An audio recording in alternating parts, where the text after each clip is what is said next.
네, 우리 같이 말씀 나누겠습니다. 오늘 성서정과 41번째입니다. 헤아려 보라 라는 제목으로 말씀을 나누겠습니다.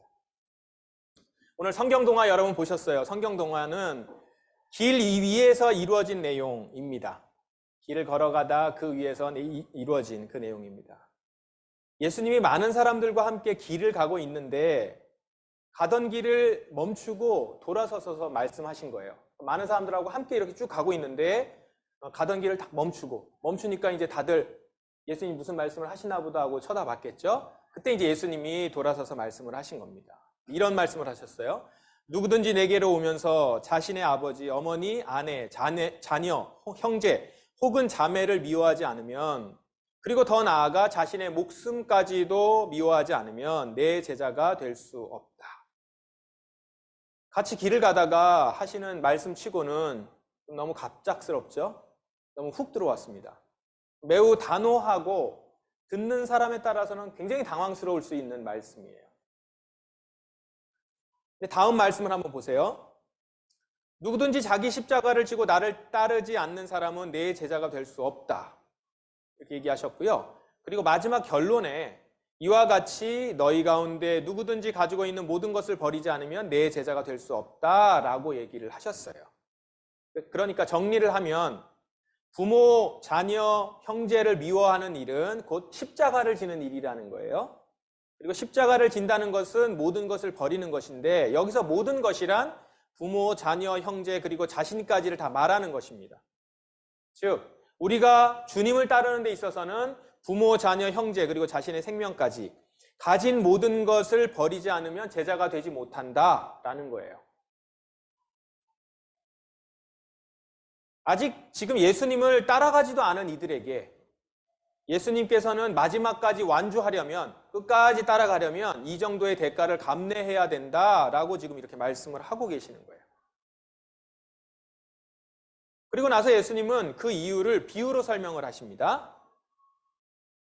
너희 가운데 한 사람이 탑을 세우려고 하는데 우선 앉아서 이 일을 완성하는데 얼마의 비용이 들지 따져볼 것이 아니냐, 그러면서 쭉 하나의 비유를 얘기하셨고, 또 만일 어떤 임금이 다른 왕과 전쟁을 하러 나갈 때 앉아서 먼저 10,000명의 군사로 20,000명의 군사를 이끌어 오는 자를 이길 수 있는지 헤아려 보지 않겠느냐. 여기에 제가 붉은색으로 칠해놨는데 따져볼 것이 아니냐, 헤아려 보지 않겠느냐, 이렇게 물어보십니다. 비유의 핵심은 이렇습니다. 우리가 무슨 일을 하기 시작하기 전에 그 일을 완수할 수 있는지 따져보지 않느냐. 무슨 일을 하기 전에 이걸 어떻게 하면 완수할 수 있구나, 얼마의 비용이 드는구나, 어느 정도의 시간이 드는구나 따져보지 않겠느냐.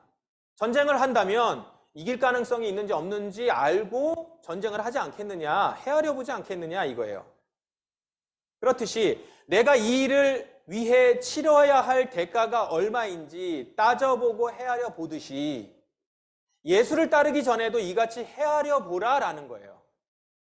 끝까지 가려면. 그렇게 헤아려 보면 예수님을 끝까지 따르기 위해 바로 모든 것을 버려야 하는 일이 요구되더라는 것입니다.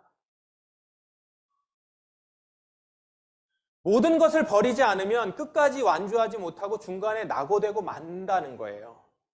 그렇다면 예수님을 따르기 시작하는 것이 헛된 일이 되겠죠. 예수님을 따른다고 따랐는데 처음에는 예수님을 끝까지 따르겠습니다 라고 하면서 갔지만 헤아려 보지 않고 갔더니 그 가운데 이것이 얼마나 많은 것, 그리고 필요한 것이 어떤 것인지 알지 못하고 갔더니만 중간에 가다가 포기한 거죠.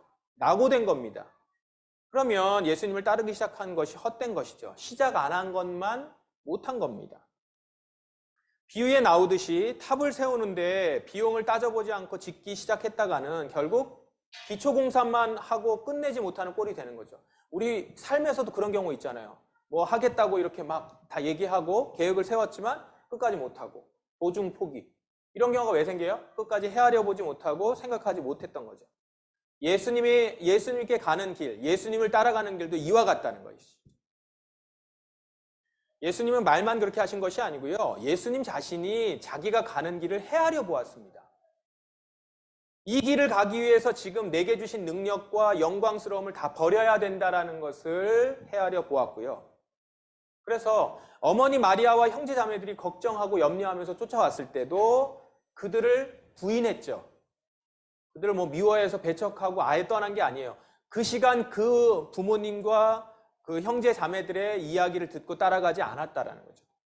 그리고 지금 자신을 따라오는 무리들에게 이렇게 지금 말씀을 하고 계시는 거예요. 너희가 이 길을 따라오려거든 헤아려 보라.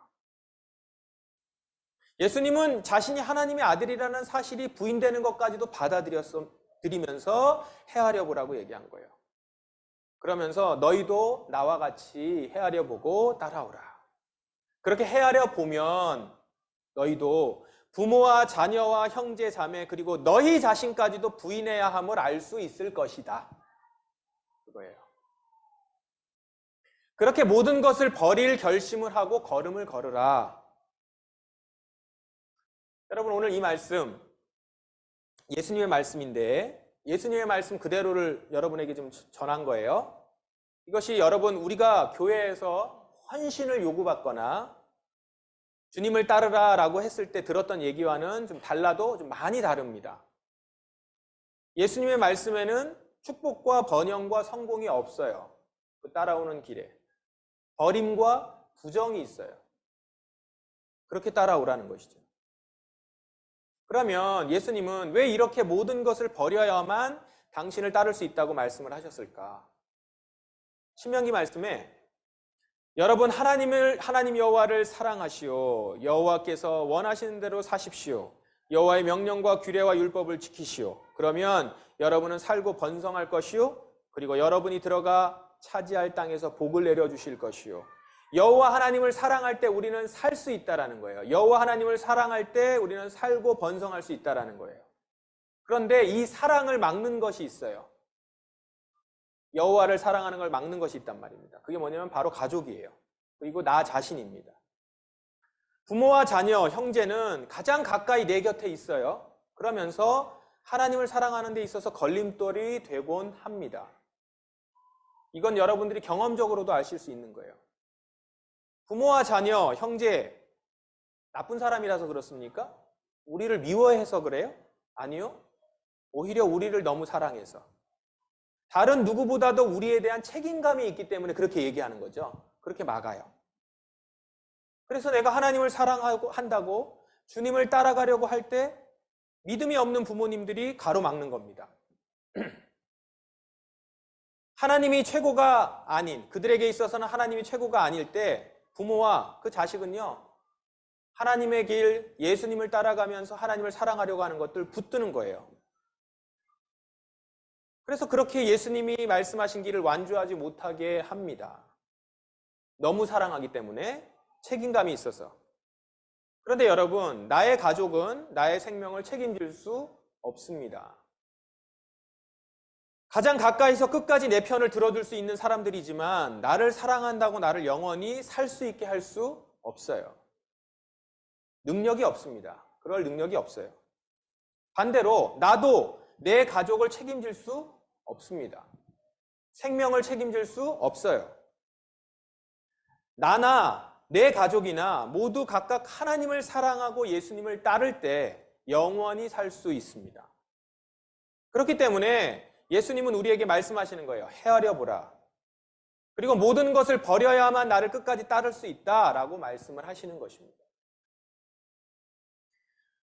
이러한 예수님의 말씀이 우리에게 부담이 되는 것이 사실입니다. 가족까지 버려야 한다는 것은 인륜을 버리는 것 같은 생각도 듭니다. 그러나 어찌 됐든 예수님이 우리에게 전하는 메시지는 다르게 읽을 여지가 없습니다. 예수님을 따르는 길이 꽃길을 걷는 길이 아님을 예수님은 분명히 말씀을 하고 계세요. 이것이 예수님의 말씀입니다. 예수님을 따르는 길은 부모, 자녀, 형제, 그리고 나까지도 부정하고 미워하는 일이 될 수 있습니다. 그냥 걷다 보면 어찌 되겠지. 이거 안 된다라는 거예요. 그렇게 못 간다라는 겁니다. 그런 식으로 해서는 결코 예수님의 길을 완주할 수 없다는 거예요. 중도하차. 그래서 이제 막 걷기 시작하고 있는 이들에게, 이제 걸을까 생각하는 이들에게 우선적으로 말씀하고 있는 거예요. 여러분, 이것이 예수님의 말씀입니다. 이것이 진짜 찐 말씀이라는 거예요. 우리는 복음이 희석된 시대에 살고 있습니다. 우리가 들은 복음은 이것저것 너무 많은 것을 섞어놨어요. 복음이 없지는 않아요. 복음의 얘기를 하고 있는데 복음 맛이 안 나는 것은 사실입니다. 그러나 오늘 그런 이 시대에 우리가 기억해야 될 것은 따져보지 않고 헤아려 보지 않으면 중도 하차할 수 있습니다. 이제껏 걸어온 예수님을 따르는 길을 완주하지 못할 수도 있다는 것입니다. 그런데 여러분, 이 말씀에 너무 부담만 갖지 마시기 바랍니다. 오늘 빌레몬서 말씀은 모든 것을 기쁨으로 버린 사람이 소개되고 있어요. 이 사람을 보면서 너무 부담만을 가지실 필요가 없다는 것을 보시기 바라요. 빌레몬서는 1장으로 된 짤막한 서신인데요. 잠깐만요. 본문이 하나가 빠졌군요. 예. 빌레몬서는 1장으로 된 짤막한 서신입니다. 사도 바울이 감옥에서 빌레몬이라고 하는 부자에게 쓴 편지예요. 그래서 빌레몬서입니다. 빌레몬은 누구냐면요, 골로새 교회에 자기 집을 예배당으로 제공한 사람이에요. 그러니까 부자인데다가 자기 집을 이렇게 오픈한 거예요. 거기에 다 올 수 있도록. 믿음이 좋은 사람이겠죠? 그리고 골로새 교회의 리더였을 겁니다. 이 사람에게 지금 편지를 쓰는 이유는 사도 바울이 감옥에서 만난 이 한 사람 때문입니다. 오네시모. 오네시모가 누구냐 하면 빌레몬의 집의 종이었어요. 그런데 그가 빌레몬의 집에서 도망쳐 나온 겁니다. 종노릇을 하기 싫다고 자유를 찾아서 도망 나간 거예요. 그런데 잘 도망가지 얼마 못 가서 붙들렸던 것 같습니다. 그리고 지금 사도 바울이 들어와 있는 감옥에 들어온 거예요. 그래서 여기서 만난 겁니다. 여기서 오네시모는 바울을 통해서 예수님을 만나요. 제대로. 진정으로 복음을 듣고 회심을 하게 된 겁니다. 이렇게 복음을 듣고 예수님을 만나자 오네시모에게서 가장 먼저 들어오게 된 기분과 그 감정이 뭐냐면 자유함이었습니다. 진정한 자유를 느낀 거예요. 자신은 빌레몬 주인의 집에서 벗어나면 자유로울 줄 알고 도망간 거거든요. 나는 자유를 찾아서 도망가겠다 라고 했는데 아니었죠. 아니었고 세상은 그를 속박하고. 그런데 예수님 안에 들어오니까 비로소 참 자유를 얻게 된 겁니다. 사도 바울은 자신보다 더 오랫동안 이 감옥에 갇혀 있었는데 그의 모습에서는 복음으로 인한 자유가 있었어요. 감옥에 갇힌 것이 여기서 나가지 못하는 것 빼고는 모든 생각과 마음과 영혼이 자유로운 걸 보게 됐고 오네시모 또한 예수님을 만나고 그것을 경험합니다. 그리고 이제 오네시모는 아마 사도 바울에게 얘기한 것 같습니다. 난 다시 종이 되었던 그 자리로 돌아가겠다. 다시 빌레몬의 집으로 가겠습니다. 왜 그래요? 왜 다시 종의 자리로 돌아가기로 했나요? 예수님을 통해서 영혼의 자유를 경험한 오네시모는 지금 종의 신분인 것이 더 이상 족쇄가 아닌 것입니다. 영혼이 자유로우니까 어디로 가든지 누구 아래에 있든지 상관이 없는 거예요. 그의 영혼이 하나님 아버지 앞에서 이미 참 자유를 누린 거예요. 그래서 오네시모가 가는 길에 오네시모는 이런 마음이지만 빌레몬과 그의 집안이 그런 마음이 아닐 수 있잖아요. 도망간 사람이니까. 그래서 그에게 사도 바울이 글을 써준 겁니다. 이처럼 예수님을 인격적으로 만나서 참 복음을 경험하면 우리는 기꺼이 내가 가지고 있는 모든 것을 버릴 수 있게 됩니다. 내가 억지로 한다고 되는 것이 아니라 예수 그리스도를 경험하면 그것을 할 수 있게 된다는 거예요. 그래서요, 우리는 맹목적으로 미신 믿듯이 예수님을 따르는 자들이 아니에요. 헤아려 보십시오. 헤아려 보면요, 세상은 예수님을 죽였어요. 그리고 지금 그 세상에 우리는 여전히 살고 있습니다. 따져보면 예수님을 따른다는 것은 예수님이 걸어가셨던 길을 가는 것이기 때문에 우리도 그 길을 가기 위한 대가가 있어야 될 거예요. 그것이 헤아려보고 따져보면 알 수 있는 거예요. 그 대가가 결코 만만하지 않습니다. 많은 이들을 주저하게 할 만한 일이에요. 그러나 이 일이 우리에게 어려운 일이라는 걸 누구보다 잘 아는 예수님이 이렇게 말씀하신 것은 어떤 이유일까요? 이 길이 그 모든 것을 버릴 만큼 값진 길이기 때문인 것이죠. 자신이 가시면서 아시는 길인데 이 길을 가도록 하면서 말씀하시고 또 이 길을 따라올 수 있기 때문에 얘기하신 것이죠. 이 길이 그만큼 값진 길이며 갈 수 있기 때문에 그래요. 헤아려 보면요, 버려야 끝까지 갈 수 있는 길을 알게 될 것이고, 그런데 더 헤아려 보면 이 길이 다 버려야 할 만큼 값진 길이라는 것도 알게 됩니다. 그리고 그 길을 가는 동안 그 길을 충분히 갈 수 있도록 나에게 능력 주시고 힘을 주신다는 것도 알게 돼요. 그래서 예수님은 이 일을 우리에게 말씀하시며 우리에게 이 길을 가라고 하시는 것이죠. 할 수 있다라는 거예요. 부담만 가지고 못하지 않는다라는 겁니다. 지난주 우리 교회사 클래스는 19세기 교회에 대한 내용을 같이 나누었습니다. 19세기는 프로테스탄트 교회 선교 역사에서는 위대한 세기라고 하는 그런 시대입니다. 시기였습니다. 교회의 큰 부흥이 유럽과 그리고 미국에 일어났어요. 그 가운데 많은 이들이 헌신했고요.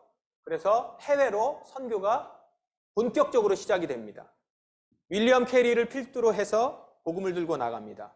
당시로서는 미지의 세계였던 동아시아 지방이나 아프리카로 나아갑니다. 그 가운데 한 사람, 중국 내륙으로 깊숙이 들어가서 현지인과 같은 모습으로 생활을 하면서 복음을 전했던 선교사가 있었습니다. 사진에서 보는 바로 허드슨 테일러입니다. 여러분들 중에선 이 허드슨 테일러 선교사에 대해서 많이 들어보신 분들 많이 있을 거예요. 그를 통해서 중국 내지 선교회가 만들어졌고 현재 그 단체는 OMF 선교회로 이름을 바꿨습니다. 1874년 허드슨 테일러가 척추를 심하게 다쳐서 큰 고생을 합니다. 오랫동안 침상에서 일어나지 못했어요. 근데 그 나이가 42살이에요. 그때 그는 오랜 시간 혼자 있으면서 기도하며 묵상하며 글을 썼다고 해요. 제가 그 글을 몇 가지를 한번 읽어드릴게요. 보십시오. 하나님이 당신을 모든 면에서 최대한 예수님을 닮게 하기 위하여 부르신 것이라면 그분은 당신을 십자가와 겸손의 삶으로 이끄실 것이고 온전한 순종을 요구하셔서 결코 예수님 외에 다른 사람을 따르도록 허락하지 않으실 것이다. 다른 사람은 돈도 잘 벌게 해주시는데 당신은 계속 가난하게 만드실 수 있다. 왜냐하면 당신에게는 금보다 훨씬 더 좋은 것을 갖게 하고 싶으시기 때문이다. 다른 사람에게는 명예를 주시고 앞으로 나아가게 하시는데 당신은 드러나지 않는 곳에 무명의 사람으로 있게 하실 수 있다. 그늘에서 생산되는 향기로운 열매를 특별히 재림의 영광을 위해서 예비하고 싶으시기 때문이다. 당신을 성령께서 직접 다루시도록 해야 한다. 영원히 그렇게 하라. 그분이 당신의 혀를 제갈 먹이고 손을 묶으며 눈을 감게 하는 권리를 가지셔야 한다. 이제 당신이 살아계신 하나님께 그렇게 사로잡히면 성령께서 후견인이 되어 개인적으로 아주 특별하게 돌보아 주시기 때문에 마음속 깊은 곳에 기쁨과 즐거움이 있다. 그럴 때 당신은 하늘로 통하는 길을 발견하게 될 것이다.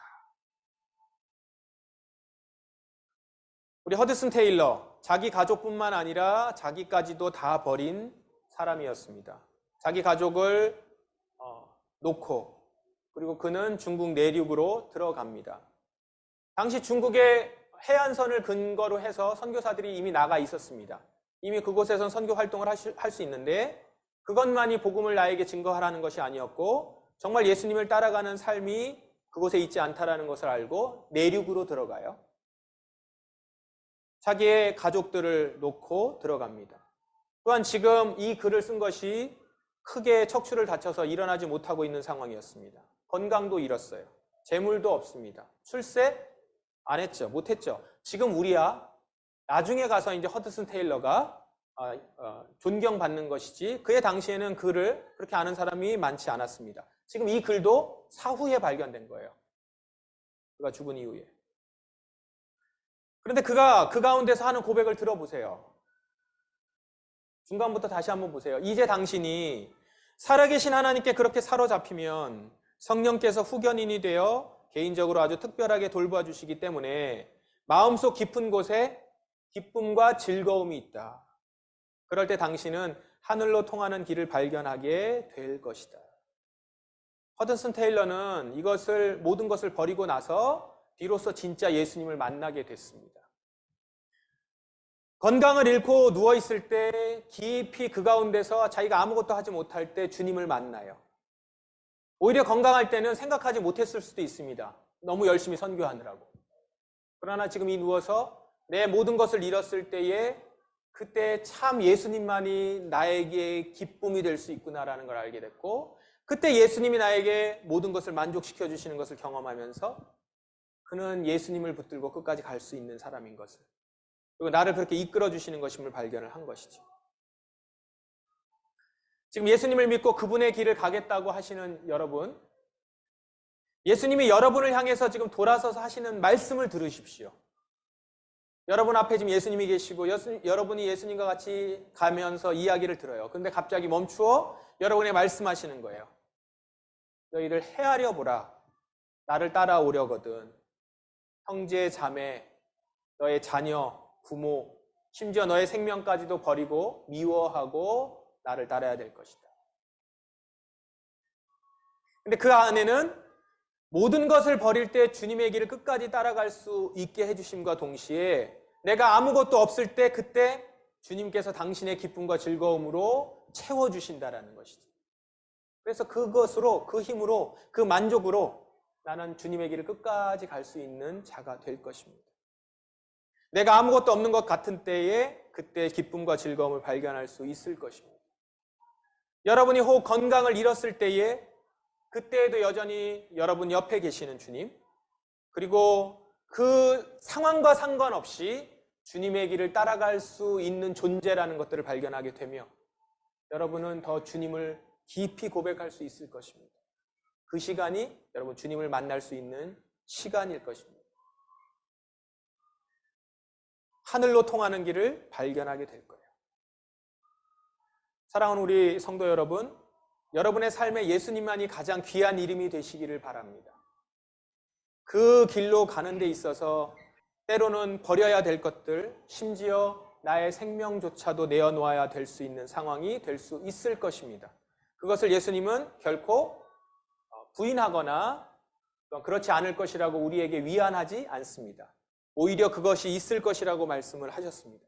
그러나 그 가운데서 그 길을 끝까지 갈 수 있다라고 말씀하시고 약속하십니다.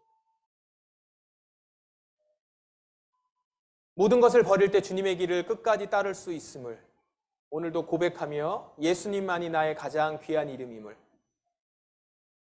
이 시간 주님 앞에 고백하며 나아가는, 주님을 따르는 우리 성도들 한 사람 한 사람 되시길 바랍니다. 끝까지 완주하는, 그래서 주님의 길 가운데 우리 모두가 다 같이 갈 수 있는 주님의 사람들이 되기를 주의 이름으로 축원합니다. 우리 같이 찬양하십시다. 우리 아까 했던 찬양인데 예수 가장 귀한 그 이름 찬양 있죠? 우리 같이 하면서 고백하십시다.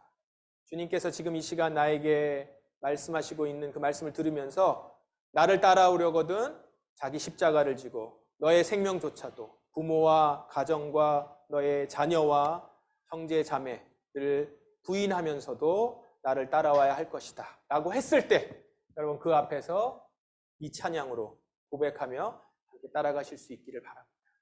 찬양하십시다. 이 시간 예수님의 말씀 앞에 응답하는 여러분 되기를 바랍니다. 예수님, 당신의 이름이 가장 귀합니다. 주님께서 나의 손을 잡아주실 것이기 때문에 주님을 신뢰하며 주님의 말씀 따라 가겠습니다. 주님이 가셨던 그 길, 모든 것을 부인하며 또한 형제, 자매, 부모까지도 놓고 나아갔던 그 길로 가겠습니다. 그 길에 생명이 있고 우리가 사는 길임을 믿습니다. 우리의 사랑하는 나의 걱정과 염려들은 다 놓고 가겠습니다. 내가 주님의 나라와 의를 구할 때 나에게 모든 것을 더하여 주실 것을 믿습니다. 이것을 고백하며 우리 기도하고 주님께 고백하는 우리가 되길 원합니다. 함께 기도하겠습니다. 아버지 하나님, 이 시간